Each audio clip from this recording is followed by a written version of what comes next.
एक अंग्रेजी की कहावत है और खेल में बहुत इस्तेमाल होती है, attack is the best defence. मुझे लगता है अर्नब गोस्वामी इस कहावत को पूरी तरह से अपने ऊपर लागू करते हैं। वो ये बताते हैं कि बैकफुट पर आने से अच्छा है मैं फ्रंट फुट पर खेलूं और एग्रेसिव रहूं, हमेशा आक्रामक रहूं। यही आक्रामकता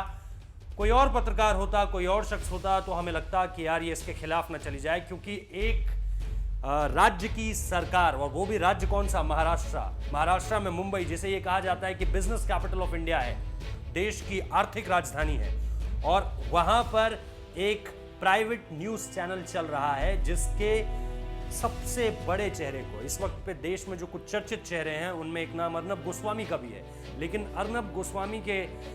खिलाफ जिस तरह से महाराष्ट्र सरकार ने ये एक्शन लिया है, 60 पन्नों का एक नोटिस दिया है, और अर्नब गोस्वामी अपने ही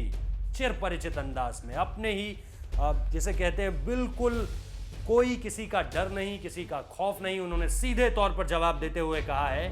क्या उखाड़ लोगे मेरा, क्या कर लोगे मेरा। 60 पन्नों के नोटिस से वो डरते हैं जिन्होंने कुछ गलत काम किया हो, मैं नहीं डरता। सीधे सीधे आपको याद होगा बीते दिनों कैसे उन्होंने लगातार नाम लेकर,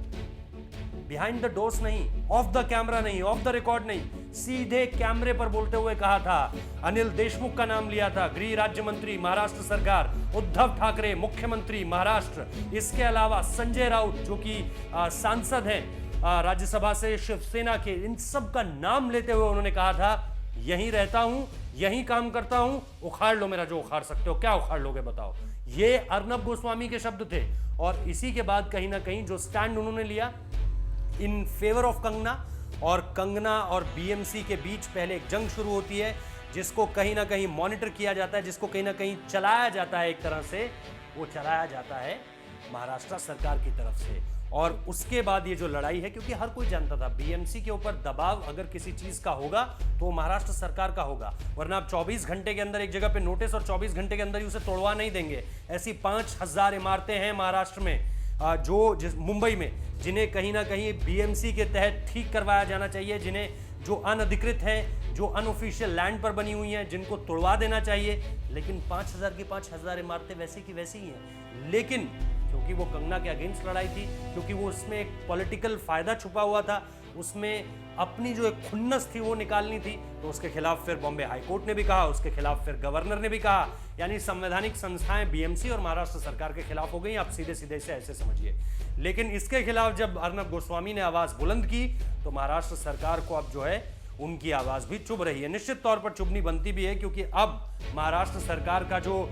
काले कारनामे है ना, उनके काले कारनामे इन द सेंस ऑफ काले कारनामे, वैसे आप जब कुछ बहुत ही खराब कर देते हैं तब ये शब्द प्रयोग किया जाता है, लेकिन काले कारनामे इन द सेंस की जो आप लोग अपने हित के लिए अगेंस्ट, चाहे वो कंगना हो या फिर इसके अलावा भी जो हम तमाम चीजें देख रहे हैं, सुशांत केस ही आप क्यों नहीं देख लेते, मुंबई पुलिस का जो उसमें रवैया रहा है, किस तरह से बॉलीवुड को एक शील्ड दी गई कि ड्रग्स का मामला सामने निकल कर ना आया, ये सारी की सारी चीजें उसमें निकल कर आई हैं कि किस तरह से जो मुंबई पुलिस थी उसने कुछ ढंग का काम किया ही नहीं इस पूरी की पूरी जांच में, और अब सरकार, तो ये सारी की सारी चीजें जो है अर्नब गोस्वामी पुलिस के खिलाफ भी, जो बॉम्बे पुलिस की कार्रवाई थी उसके खिलाफ भी, इसीलिए उन्होंने अनिल देशमुख को लपेटा, क्योंकि पुलिस जो है वो सीधे सीधे गृह मंत्रालय के अंडर आती है। लेकिन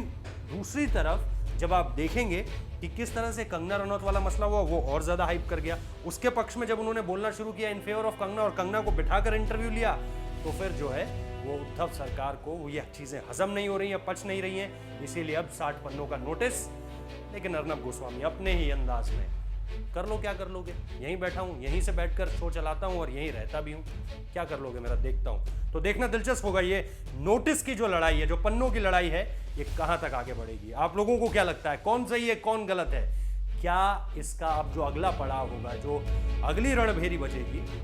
क्या होगा बताइए, कमेंट करिए और वीडियो को लाइक जरूर कीजिए, शेयर जरूर कीजिए, सब्सक्राइब कीजिए हमारे चैनल को। बहुत बहुत शुक्रिया।